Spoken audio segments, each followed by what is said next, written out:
Imagine this. You're confronted with a challenge so overwhelming that it feels like you're facing an impossible mountain. Does this sound familiar? Well, God gave Joshua a mission that seemed just as daunting, a mission even Moses, the great leader of Israel, couldn't complete. Leading the Israelites to the Promised Land, Moses, the man who had defied Pharaoh and parted the Red Sea, was not permitted to enter the land he had led the people to seek, all because of his disobedience at Meribah. And so God turned to Joshua, proclaiming, "Joshua, you will be the one to lead them," a statement made by Moses himself before he passed away, passing on the immense responsibility to his faithful follower. Joshua, filled with self-doubt and fear, stood at the threshold of this monumental task. The weight of this responsibility was crushing, and the challenge ahead seemed impossible. Yet, God spoke to him, offering clear and powerful instructions. "March around the city of Jericho with your warriors once a day for 6 days. On the 7th day, have the priests blow the trumpets. On that 7th day, after the sound of the ram's horn and a thunderous shout from the people of Israel, the once impenetrable walls of Jericho collapsed as if they were made of paper, falling without a single blow. A miraculous victory, one that should have been impossible, was achieved through faith and obedience. But even the greatest victories come with complications. The Gibeonites, seeing the power and triumph of Israel, concocted a clever and desperate plan to deceive Joshua.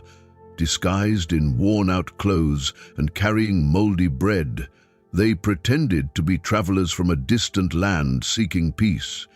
Without consulting God, Joshua made a peace covenant with them, only to realize later that they were from nearby cities. "We have been deceived, but we have given our word," Joshua confessed, acknowledging his mistake and pledging to defend the Gibeonites. In one of the most critical moments of despair, Joshua cried out to God in an act of desperation, "Sun, stand still over Gibeon, and you, moon, over the valley of Aijalon." Miraculously, the sun and moon obeyed Joshua's command, halting time itself and giving Israel the opportunity to secure victory in that battle. But the journey was not without its struggles. Achan, one of the Israelites, disobeyed God's command by taking spoils from Jericho, and as a result, God's anger was kindled against Israel, leading to a humbling defeat at Ai. "I confess what you have done, Achan. Why have you brought this disaster upon us?" Joshua demanded. Achan confessed his sin and faced the consequences. Despite these challenges, Joshua remained steadfast and led several successful military campaigns, conquering both southern and northern Canaan. City after city fell before the Israelites, and the Gaza Strip, a region still known for conflict, was among the areas taken by Joshua. "This is the land that God has promised us," Joshua declared, as the Israelites celebrated their newfound home. Now, take a moment to reflect on the journey that led to this victory. How did it all unfold? The journey began long before Joshua's leadership. The Israelites' oppression in Egypt was just the beginning of their journey toward the Promised Land. God, in his infinite mercy, heard the cries of his people and sent Moses, a man of miracles and faith, to lead them out of slavery. Through plagues and divine wonders, Moses stood strong against Pharaoh. But the liberation from Egypt was just the beginning, for the Israelites wandered the desert for 40 years, learning to trust in God and follow his commandments. During this time, God delivered his law on Mount Sinai. Along the way, they faced trials, including rebellion against God and the idolatry of a golden calf. Many who had left Egypt did not live to see the Promised Land, their lack of faith and obedience preventing them from claiming God's promises. Joshua's story is one of faith, obedience, and resilience. Just as Joshua overcame seemingly insurmountable challenges, so too can we face our own obstacles with unwavering faith in God's guidance and promises. The challenges ahead may seem impossible, but with God's help, even the tallest mountain can be conquered. In those days, Joshua lived in the shadow of Moses, the legendary leader who had led the Israelites out of Egypt. His life was shaped by Moses' example, and he often found himself reflecting on the daunting responsibility that awaited them. But one day, something monumental happened. The Lord spoke to Moses, and with his words came a sense of urgency that could be felt by all. "Select 12 men," God commanded with an unwavering gaze, his voice firm and commanding. Moses, understanding the weight of this divine directive, called on Joshua. "You, son of Nun, will be one of the spies. You will go to the promised land." The words hit Joshua like a bolt of lightning. He had not expected such a responsibility to fall upon him so soon, yet despite the fear that gripped his heart, his resolve was unshakable. "I will do as the Lord commands," he responded, his voice steady but filled with the weight of the task ahead. As the dawn of their journey broke, an unsettling tension hung in the air. The two spies, Joshua and Caleb, set out into the wilderness, their footsteps echoing in the desert silence like the beat of war drums. Joshua took the lead, his heart pounding with the knowledge that the path ahead was fraught with danger. His mind raced, but his determination only grew stronger. "Are we ready for this?" Caleb, his trusted comrade and the only true ally in this venture, whispered, his voice filled with doubt. Joshua turned to him, his voice like steel, as he replied, "We have to be." Days passed as they journeyed toward the promised land, their eyes widening in awe at the land's beauty, its fertility, and its promise. But this awe quickly turned to fear when they encountered the giants that lived there, descendants of the Nephilim. The giants were described in Numbers 13 as formidable beings, towering above them, strong enough to crush them in an instant. The tension was palpable, the threat was real, and Joshua could feel it pressing down on him. Upon returning to the Israelite camp, the spies brought back their report that would divide the nation. The other spies, consumed by fear, spread panic among the people. They described Canaan as a land that devours its inhabitants, a place where death awaited them. "It's a death trap," one spy screamed. "We stand no chance," another echoed. The fear began to spread like wildfire, threatening to undo everything they had worked for. But Joshua could take no more. He stood tall in the face of fear, his voice rising above the noise like thunder. "The land we traveled through and explored is superb," he declared, his words carrying the weight of his conviction. "If the Lord is pleased with us, he will give it to us. Do not be afraid." His words struck the camp like a bolt of lightning, but the chaos was far from over. Some cried out, desperate to return to Egypt, while others cursed Moses for leading them into this peril. Betrayal and doubt poisoned the air, and the camp was filled with murmurs of discontent. Moses stood silently, knowing this moment was a test of faith for his people. Then, as if to confirm the weight of this moment, the glory of the Lord appeared. A blinding light filled the sky, and Moses fell to the ground in awe as a mighty voice thundered from the heavens. "How long will this people despise me? I will strike them with a plague and destroy them." The Lord's anger burned against the Israelites for their lack of faith and obedience. This disobedience would result in a painful consequence. The Israelites would wander in the desert for 40 years, a wandering that would shape the course of their journey and test their trust in God. Imagine today, in a world full of uncertainty, when every challenge you face seems insurmountable. The story of Joshua teaches us that unwavering faith in God can overcome any obstacle, no matter how daunting it may appear. As God promised Joshua, "Do not be afraid of them. The Lord your God himself will fight for you." The day arrived when Moses, the great leader of the Israelites, passed away. A shadow of doubt and uncertainty covered the people. How would they move forward without the man who had led them out of Egypt? The people, in shock, fell into deep mourning. But in the midst of their grief, God's voice spoke to Joshua, son of Nun, with clarity and power.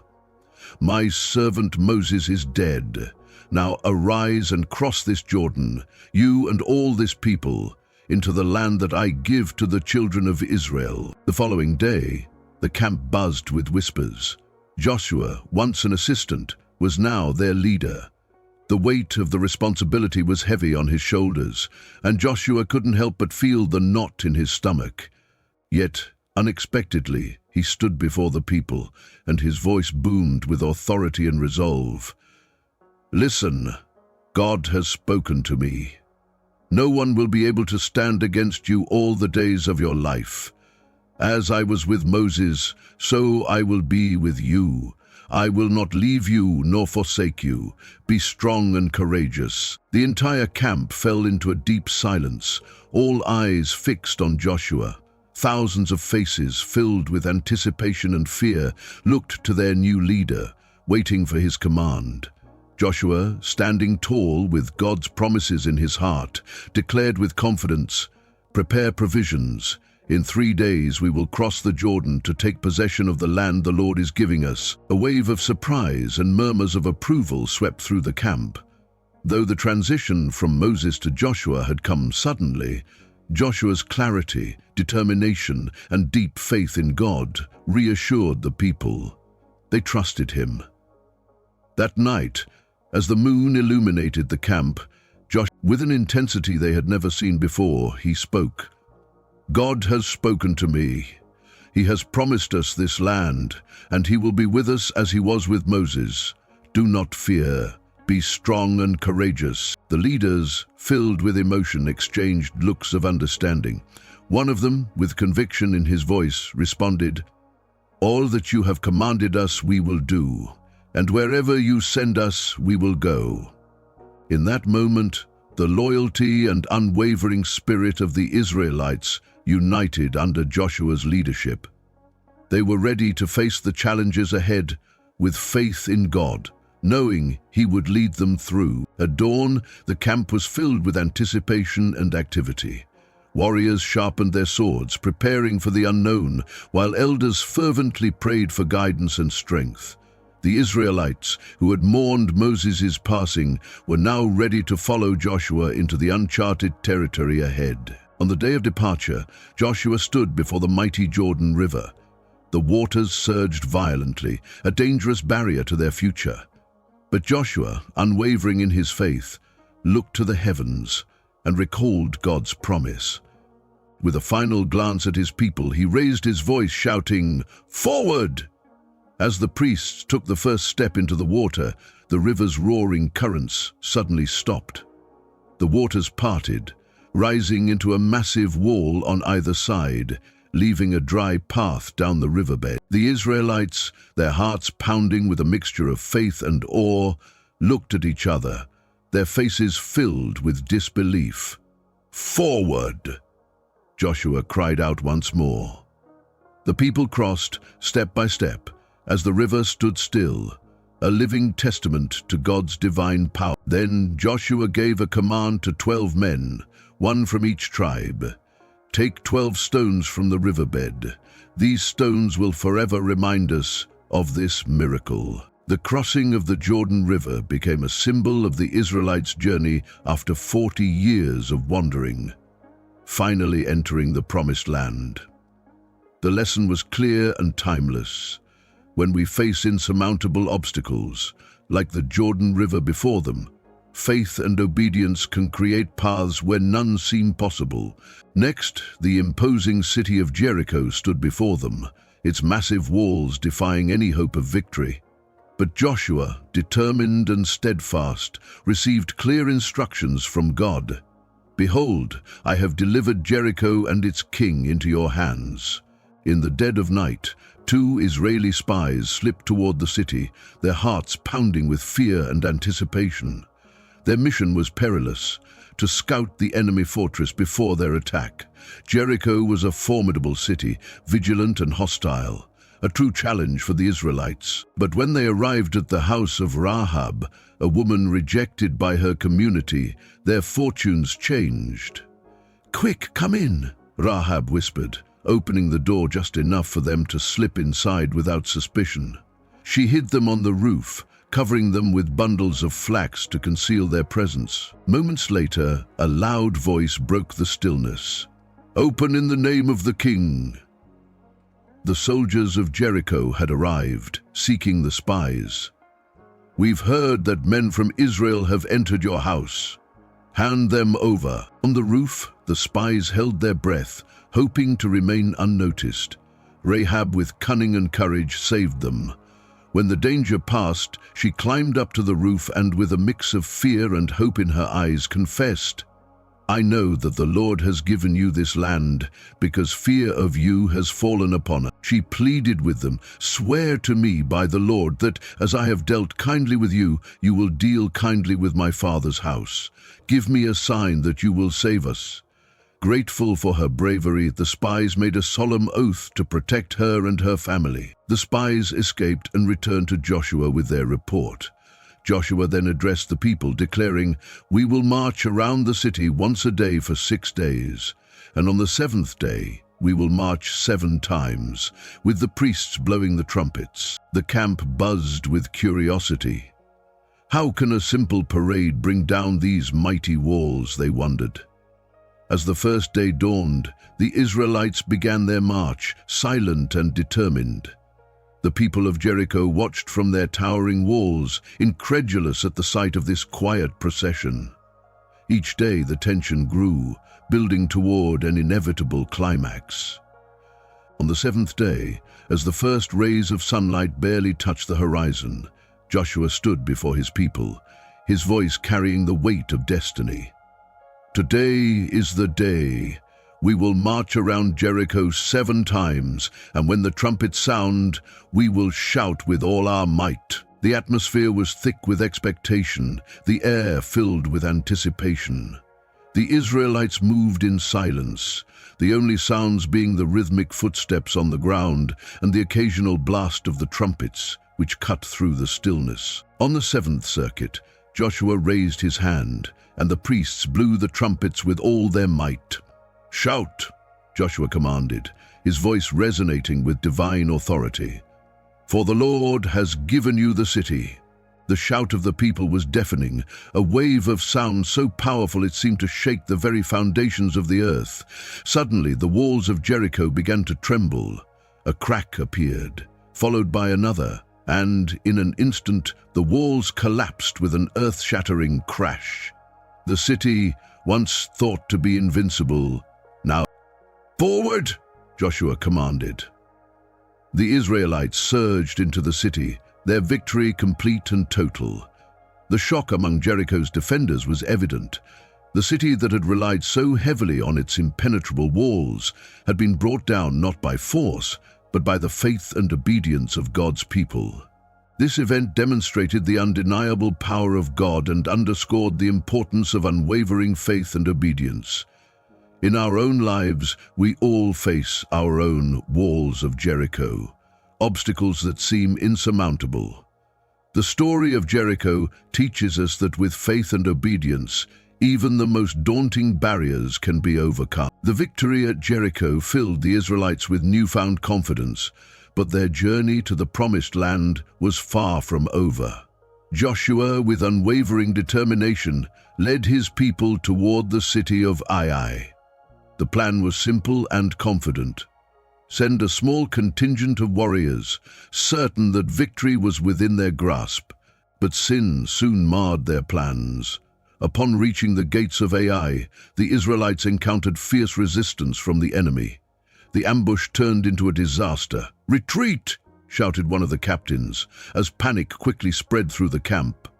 The Israelites fled in disarray, leaving behind 36 dead men. Devastated by the unexpected defeat, Joshua fell to the ground, crying out to God, "Why have you allowed this, Lord? What will happen to your great name?" The response was swift and decisive. "Get up. Israel has sinned. They have taken what was devoted. They have stolen and lied.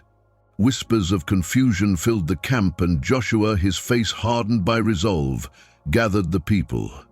"Someone has brought disaster upon us. We must purify ourselves."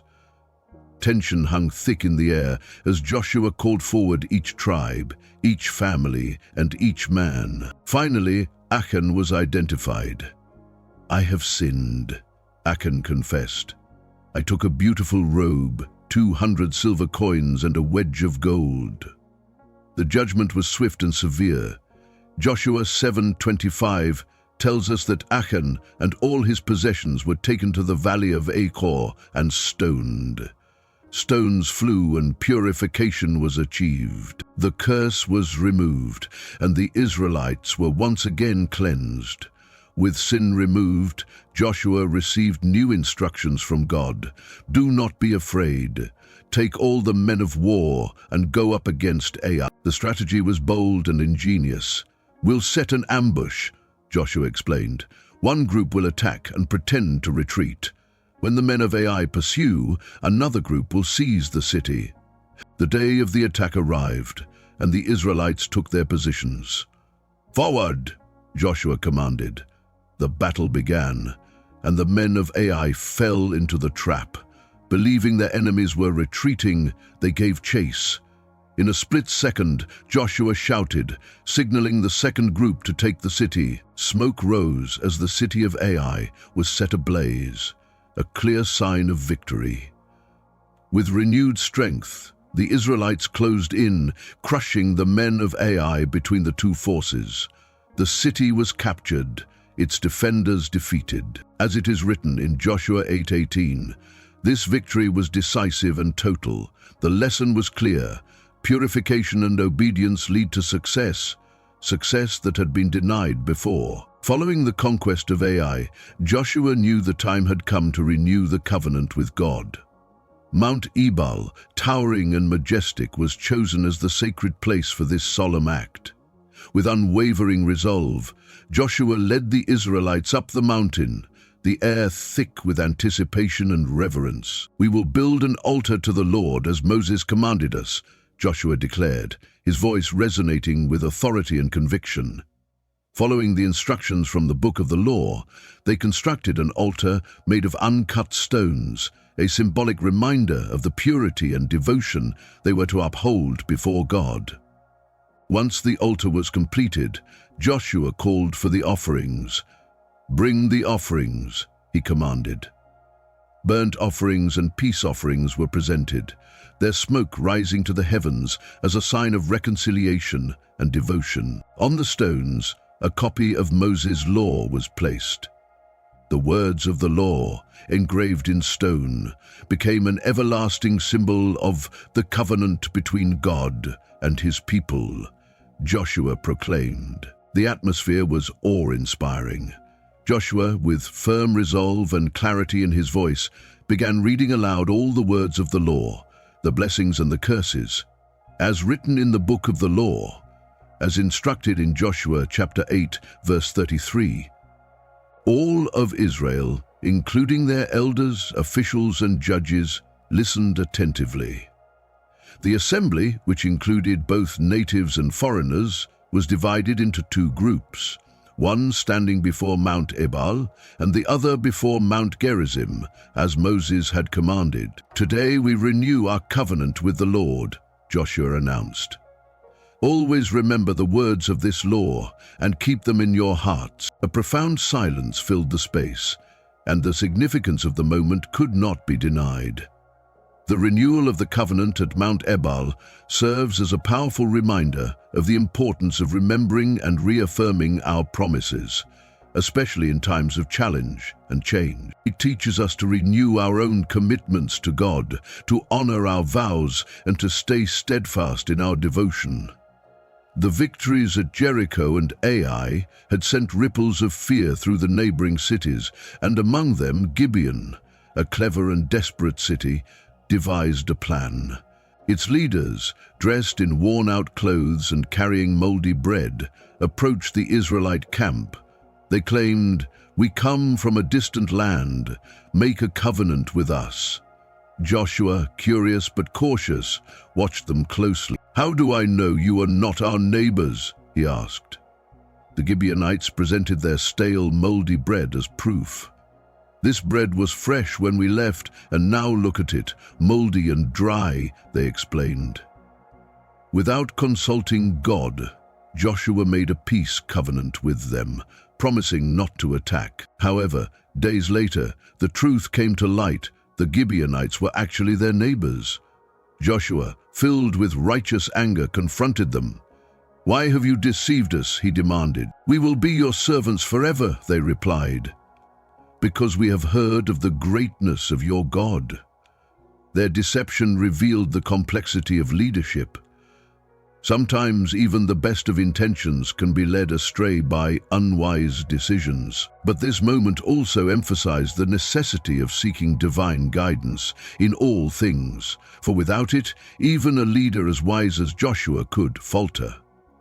As the weight of the world seemed to press down on the Israelites, they found themselves on the verge of a monumental breakthrough. In the southern part of the land, a coalition of kings, led by Adonizedek, king of Jerusalem, united in an attempt to take down the city of Gibeon for betraying them and allying with Israel. But the Gibeonites, now terrified by the looming threat, urgently sent a message to Joshua.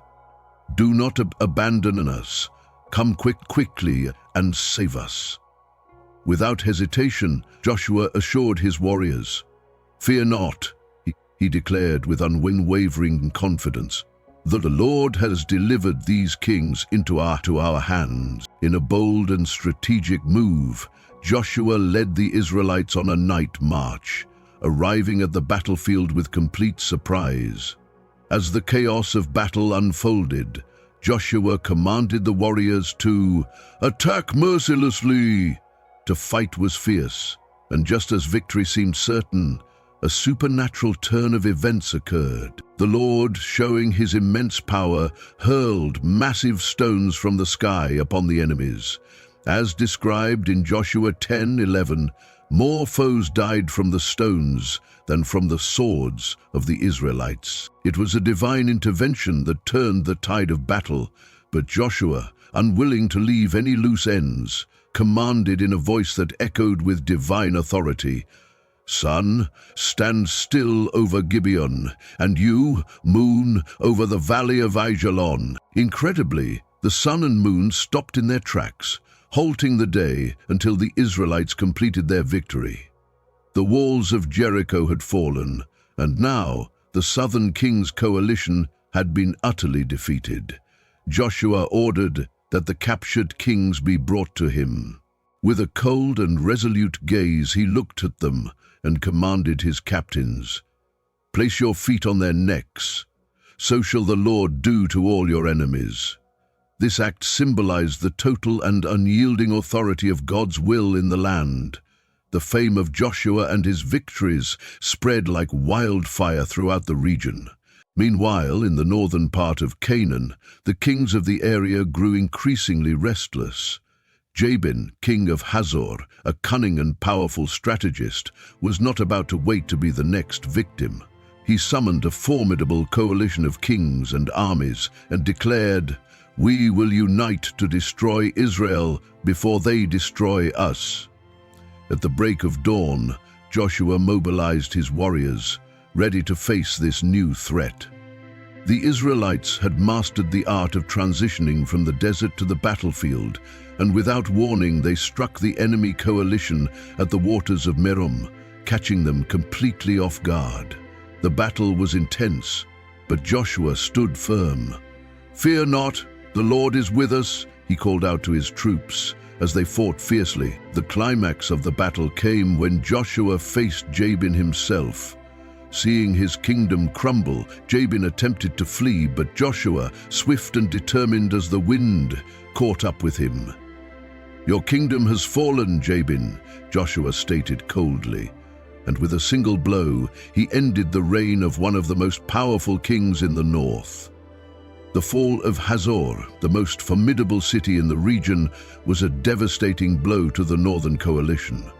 Word of the victory spread quickly, And soon the northern kings realized that Israel's power was now undeniable. Joshua's leadership, guided by God's divine plan, had led Israel to conquer the northern part of Canaan, fulfilling the prophecy that the land would be theirs. The war had ceased, and the land of Canaan was in the hands of the Israelites. But while the victories in battle had been immense, the next challenge awaited Joshua and the people, distributing the land among the tribes of Israel. "Summon the leaders of each tribe," Joshua commanded with authority. The air was thick with anticipation as the representatives from each tribe approached. Every man knew that this moment would shape the future of their people. Joshua's voice rang out across the camp. "The land the Lord has given us will be divided among you. Each tribe will receive its inheritance according to the promise of God." His words carried the weight of divine authority. First came the tribe of Judah. "You, Caleb, have faithfully followed the Lord," Joshua declared, his gaze unwavering. "As Moses promised, Hebron shall be yours, and your descendants forever." Caleb, standing tall with a steadfast resolve, accepted his inheritance. Then Joshua called on Ephraim and Manasseh, "Take your portion to the west and east of the Jordan."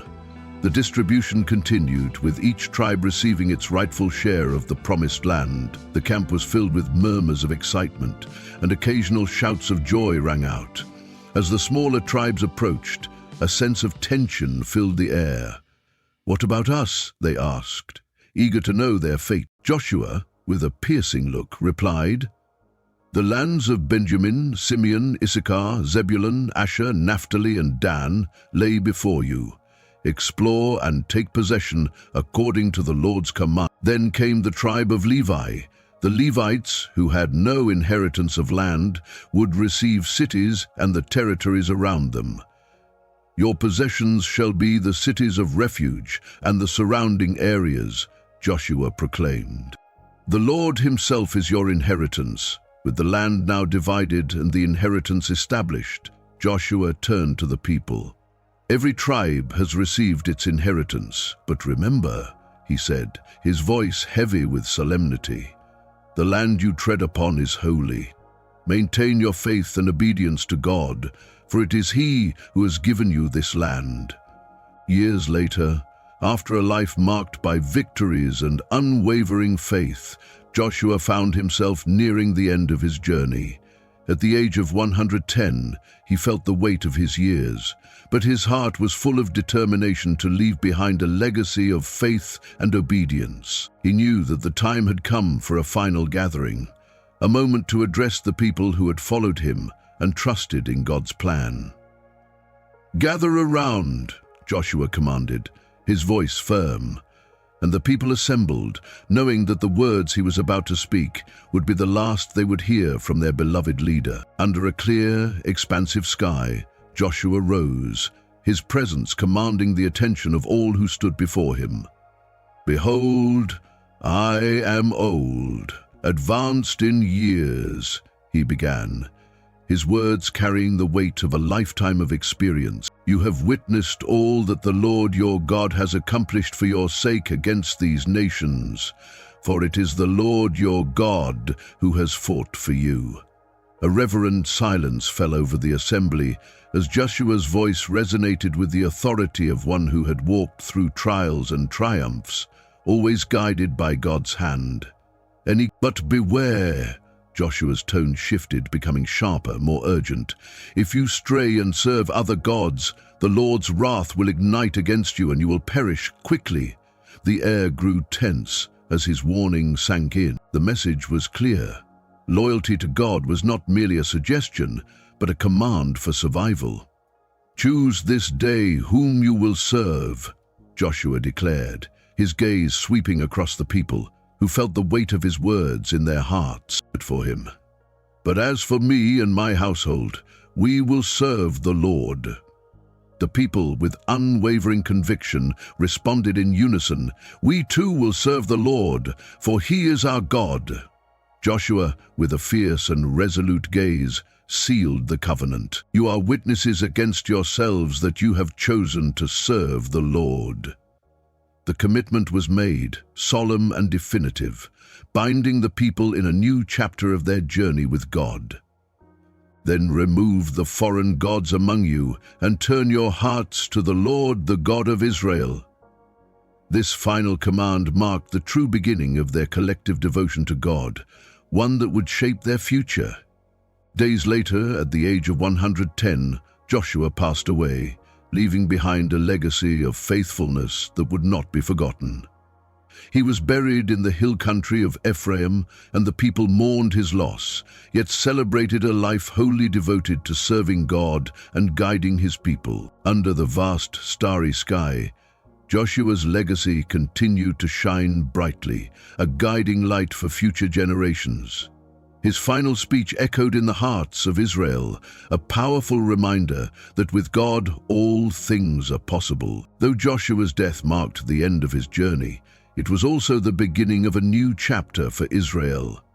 The people, still inspired by Joshua's leadership, were now ready to move forward, trusting in the divine promise that had sustained them. But Joshua was not the only one who had set the stage for this momentous journey. His story was but the final chapter of an even greater narrative that began with Moses, the man chosen by God to lead Israel out of slavery in Egypt. Moses defied Pharaoh, parting the Red Sea and receiving the 10 Commandments on Mount Sinai. His journey, filled with divine miracles and challenges, paved the way for Israel's entry into the Promised Land. Moses, the forerunner of Israel's faith, set the foundation upon which Joshua built, and together their stories intertwined to create the legacy that would shape the future of God's people. Dear brother, if you're going through a lot of troubles in life, we'd like to share with you some useful pieces of advice inspired by the content of this video. We hope these tips will be helpful to you. Face challenges with faith and courage. In life, you may face challenges that seem impossible, much like Joshua standing before the daunting task of leading the Israelites to the Promised Land. The key is to face these challenges with unwavering faith and courage, trusting that you are equipped for the journey ahead. Remember Joshua's words, "Do not be afraid of them. The Lord your God himself will fight for you." When you trust in God's guidance, no obstacle is insurmountable. The power of obedience. Joshua's victory over the walls of Jericho is a testament to the power of obedience. Despite the impossibility of the situation, Joshua followed God's instructions with faith. The walls of Jericho, which were once deemed impenetrable, crumbled as a result of simple yet powerful obedience. In your own life, following the right principles, even when they don't seem to make sense, can lead to breakthroughs that defy logic. Learn from mistakes and stay humble. Joshua made a mistake when he was deceived by the Gibeonites, yet he remained humble enough to admit it. "We have been deceived, but we have given our word," he confessed. This lesson teaches us that everyone makes mistakes, but true growth comes from acknowledging them, learning from them, and making the best of the situation. Integrity and humility are key to maintaining strong relationships and making wise decisions. The importance of trusting God in times of desperation. There will be moments in life when all seems lost, just as Joshua faced overwhelming odds. In these moments, turning to God and trusting in His will can lead to miraculous outcomes. Joshua's command, "Sun, stand still over Gibeon, and you, moon, over the valley of Aijalon," demonstrated how God can intervene when we trust Him in our most desperate times. Have faith that God will provide a solution when all hope seems gone. Purification brings new strength. Joshua's handling of Achan's disobedience showed that when sin or mistakes occur, purification is necessary. The Israelites' defeat at Ai was a direct result of sin in their camp, but after they purified themselves, their victory was secured. Life may bring setbacks, but through self-reflection and correction, you can reset and emerge stronger. Purification, whether of heart, mind, or actions, clears the path to success. Act with boldness and strategy. Joshua's leadership in the Battle of Ai demonstrates the importance of boldness and strategy. After a failed first attempt, Joshua didn't retreat in fear, but instead took new instructions from God to create a strategic plan that ultimately led to victory. Don't be afraid to make bold decisions, but always approach them with careful planning. Renew your commitments regularly. The renewal of the covenant with God at Mount Ebal teaches us the value of regularly reaffirming our commitments. Just as Joshua led the Israelites to renew their covenant, in our own lives, it is important to revisit and reaffirm the promises we've made, to God, to our families, and to ourselves. Embrace the responsibility of leadership. When Moses passed away, Joshua stepped into the role of leader with determination, despite feeling overwhelmed. Leadership requires courage and resolve, especially when the path is unclear. Just as Joshua was entrusted with the future of the Israelites, we all have moments when we are called to lead. Embrace these opportunities with confidence, knowing that leadership is about guiding others toward a greater purpose. Stay true to your values in the face of adversity. Joshua's final speech to the Israelites at the end of his life emphasizes the importance of loyalty to God and staying true to one's values. "Choose this day whom you will serve," he declared, "and as for me and my household, we will serve the Lord." In times of difficulty, it is easy to compromise your values, but Joshua's unwavering commitment to God is a powerful reminder to stay true to your principles, no matter the circumstances. Celebrate victory and remember the lessons learned. Victory in life, like the Israelites' conquest of Canaan, comes with challenges and hardships along the way. However, it's important to celebrate these victories while reflecting on the lessons learned. Joshua didn't just conquer the land. He understood the importance of acknowledging God's role in their success and the lessons they learned along the way. Celebrate your accomplishments, but never forget the lessons that helped you get there, as they will guide you through future challenges.